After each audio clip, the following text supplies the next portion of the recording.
Viewers, அடுத்ததா ஒரு சூப்பரான கொஸ்டினோட கமெண்ட் வந்திருக்கோம். இந்த மாதிரியான கொஸ்டின்ஸ் தான் இப்போ நிறைய ஆர்ஆர்பி, டிஎன்பிசி எங்க எஸ்ஐ எக்ஸாம்ல கேட்க ஆரம்பிச்சிட்டாங்க. என்ன கொஸ்டின் பாத்துக்கலாமா?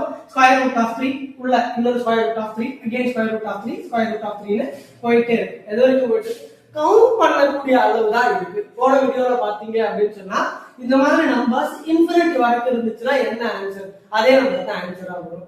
சோ இங்க கவுண்ட் பண்ணக்கூடிய அளவு மட்டும் தான் நம்ம ஸ்கொயர் ரூட்டுக்குள்ள இருக்கு அப்படின்னா அத இந்த ஃபார்முலாவை பயன்படுத்தி நம்ம ஈஸியா சால்வ் பண்ணிடலாம். பாருங்க, மெயினா ஸ்கொயர் ரூட்டா இருந்துச்சுன்னா இந்த ஃபார்முலா நம்ம பயன்படுத்தலாம்.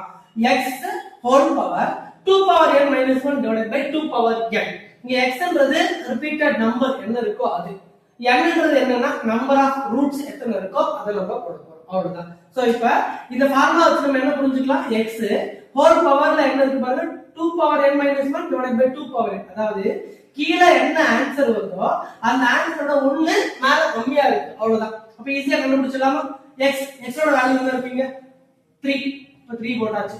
2 பவர் எத்தனை ரூட்ஸ் இருக்குன்னு கவுண்ட் பண்ணுங்க. 1 2 3 4 5. அப்ப 5.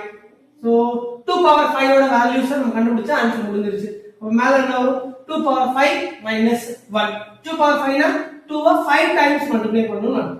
So 5 times multiply பண்ணா 8 16 32 is the answer. இப்போ 3 power denominatorல என்ன வருது? 32. மேல என்ன வரும்? இத விட 1 கம்மியா வரும்.